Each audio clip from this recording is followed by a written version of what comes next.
안녕하세요. 장정은입니다. 구정 연휴가 시작되었습니다. 새해에는 하시는 일들과 가정에 큰 복 깃들길 바랍니다. 오늘 영상은 지난 영상에 이어서 미완의 과제에 대해서 함께 살펴보는 시간을 갖도록 하겠습니다. 과연 이 미완의 과제가 무엇을 의미하는 것일까요? 저는 지난 영상에 프로이트가 전위 개념을 발견하면서 거기에는 반복 강박적 요소가 있고요. 또 그리고 이에 따라 해결해야 될 미완의 과제, 숙달해야 될 무엇이 있다라고 하는 것을 발견했다라고 이야기했습니다. 예시를 들면 좀 더 쉽게 이해할 수 있을 것 같습니다. 한 여인이 있었습니다. 어린 시절 알코올 중독자였던 아버지 밑에서 학대를 받았습니다. 그리고 이제 결혼 정년기가 되어서 어떤 남자를 만나서 결혼을 했는데 글쎄 이 남자가 결국엔 알코올 중독자가 되었습니다. 이 남자와 이혼을 하고 다른 남자를 만났는데 또 이 남자도 결국엔 알코올 중독자였습니다. 이 운명의 수레바퀴일까요? 물론 극단적인 예시라고 볼 수 있겠지만 반복 강박을 알기 쉽게 설명드리기 위해서 제가 드는 예시입니다. 과연 해결해야 될 과제가 이 여인에게 있다면 그것은 무엇일까요? 그것은 어린 시절 아버지와 해결했어야 될 어떤 과제라고 볼 수 있을 것입니다. 이 여인은 어린 시절 힘이 없지 않습니까? 아버지는 힘이 있고요. 이 아버지에게 바라고 요구하는 것이 무엇이었을까요? 아버지가 뜻을 돌이켜서 자신의 잘못을 깨닫고 그리고 알코올을 그만 섭취하는 겁니다. 술을 그만 먹고 나를 사랑해 주는 거, 나의 가치를 알아봐 주는 거, 나의 노력을 알아봐 주는 겁니다. 나의 존재를 승인해 주는 것. 이것이 바로 알기 쉽게 말씀드려서 대단히 결론적으로 말씀드리는 거지만 미완의 과제이다. 이렇게 말씀드릴 수 있겠습니다. 이제 남자 예시를 또 들 수도 있을 것 같습니다. 어떤 예시를 들 수 있을까요? 유기하는 엄마 밑에서 자라난 한 남자를 생각해 볼 수가 있습니다.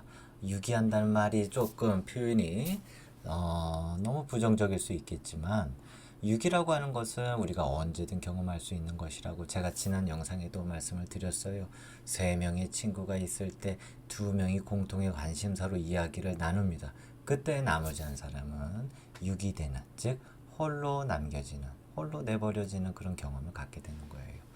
저는 이 유기의 경험이 인간의 아주 근본의 뿌리에 있다라고 저는 생각하는 사람입니다. 네, 우리의 필요와 욕구를 채워주지 않는 어떤 사람이 있으면은요, 그 사람과의 관계에서 우리는 유기받는 경험을 갖게 됩니다. 엄마가 어떻게 유기를 했을까요? 엄마는 일에 바빴어요. 예를 들어 대학 교수였다고 해봅시다. 저도 대학 교수였던 적이 있으니까 이런 예시는 충분히 들 수 있을 것 같아요. 논문 쓰느라고 바쁩니다. 대학 교수들은요. 논문을 열심히 쓰고 있으면 아이가 학원에 가는지 아이가 밥을 먹는지 이게 관심사가 아닙니다.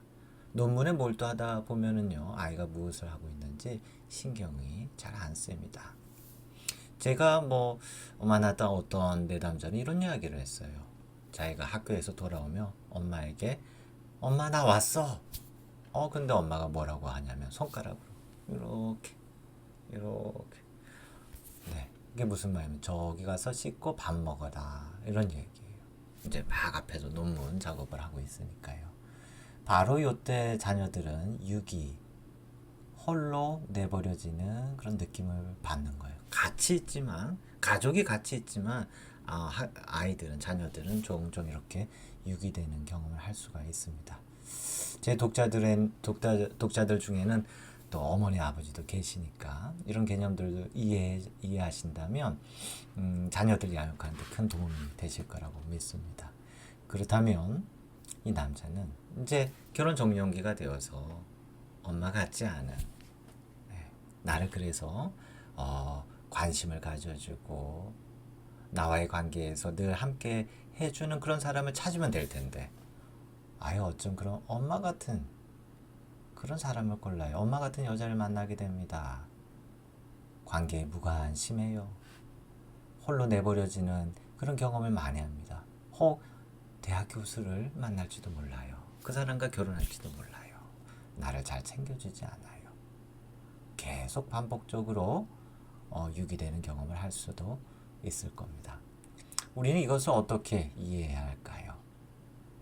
이 남성도 역시 엄마와의 관계에서 해결해야 될 어떤 과제가, 미완의 과제가 있습니다. 어머니가 그 논문을 쓰던 곳에서 시선을 돌이켜서 나를 바라보는 겁니다. 나의 가치를 알아봐 주는 것이고 나의 존재를 승인해 주는 것입니다. 물론 이게 이제 이 미완의 과제가 다양하게 나타날 수가 있지만 거기에는 가치를 알아봐 주는 거, 나를 사랑해 주는 거, 나를 이해해 주는 거 정말 간단할 수가 있습니다. 간단할 수 있지만 참 잘 되지 않는 거예요. 그것이 바로 미완의 과제입니다. 나의 노력을 알아봐 주는 것이고 나에게 관심을 가져주는 것이고 나의 가치를 승인해 주는 것입니다.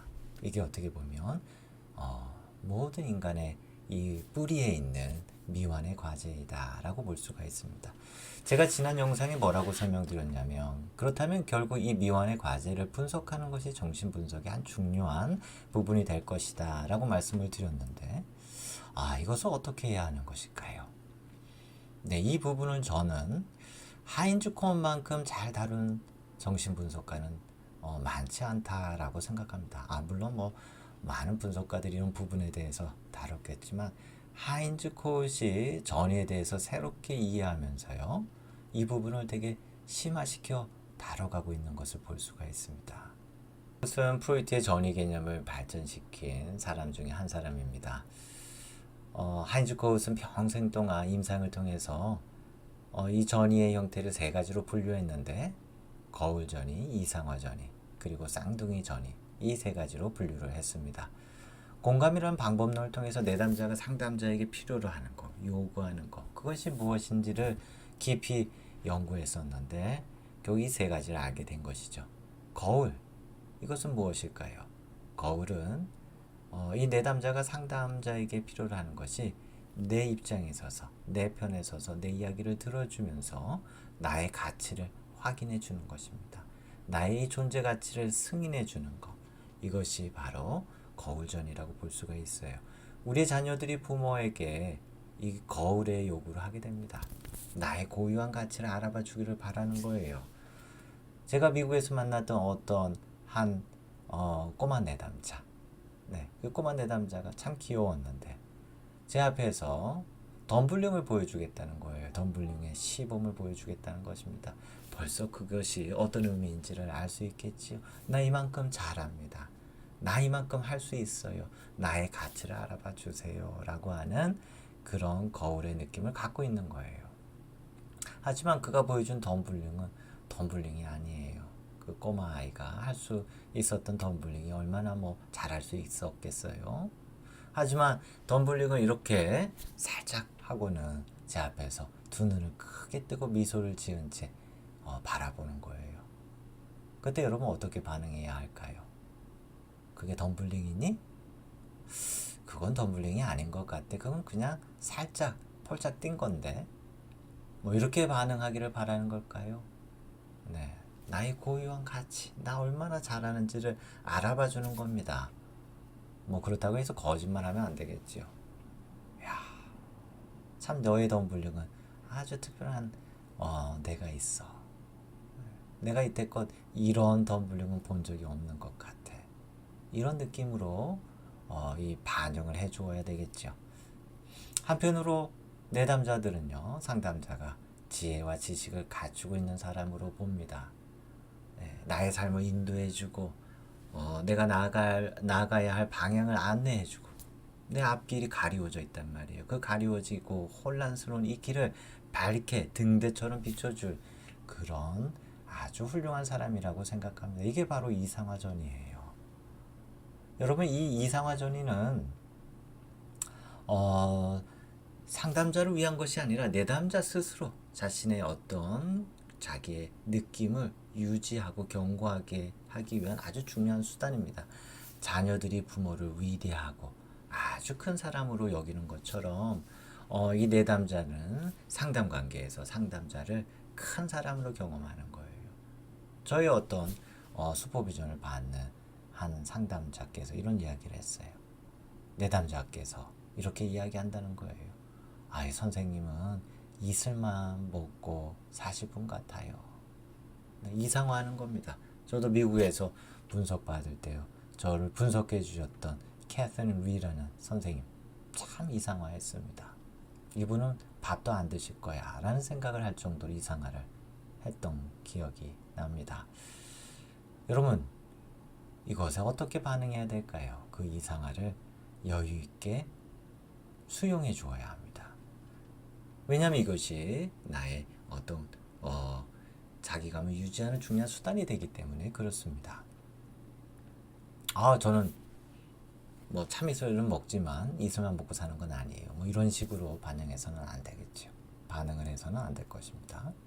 그리고 세 번째, 쌍둥이 전이를 하인즈 코웃은 발견하게 되었는데, 이것은 이제 이해해 주는 거예요. 동질감을 느끼려는 겁니다. 내담자는 상담자와 같은 인간 중에 인간, 동질감, 소속감, 유대감을 경험하려고 하는 깊은 욕구가 있는 거예요. 근데 이것도 역시 상담자가 잘 이해해 줄 필요가 있어요. 선생님, 저 미친 거 맞지요? 라고 했을 때 여러분 너무 쉽게 조금 미친이신 것 같아요 라고 이야기하면 안 되겠지요. 내담자는 자신이 인간 중에 인간임을 경험하길 원해요. 상담자와 동질감, 유대감, 소속감을 느끼기를 바라고 있는 것입니다. 짧게 이 한주코시 얘기한 거울 이상화 쌍둥이 전에 대해서 살펴보았는데요. 제가 이제 나중에 이 부분에 대해서 더욱 자세하게 말씀을 드릴 수 있을 것 같습니다. 제 학위 논문도 자기 심리학에 대한 것이었고, 사실은 제가 자기 심리학을 참 좋아하고 있습니다. 그러나 오늘 이 시간에 이 미완의 과제와 연결시켜서 제가 말씀드리고 싶은 것은 바로 그것입니다. 이 전의를 통해서 미완의 과제가 나타나는 거예요. 나의 고유한 가치를 알아봐 주길 바라는 거예요. 나의 자기감이 새롭게 견고해지기를 바라는 거예요. 내가 참 인간 중에 인간임을 경험해 보기를 바라는 겁니다. 이것이 저는 전의 속에 나타나는 아주 중요한 미완의 과제라고 생각합니다. 나의 가치를 알아봐 주는 것. 나의 자기감을 견고하게 갖고 싶은 것. 새롭게 발달하고 싶은 나 자신에 대한 이 느낌. 나의 정체성. 이런 것들이 결국 미완의 과제와 깊이 관련이 있다는 것을 우리는 알게 됩니다. 새해가 시작되었습니다. 이 새해에는 나의 가치를 깊이 또 존중하고 인정하는 그런 시간이 되었으면 좋겠습니다.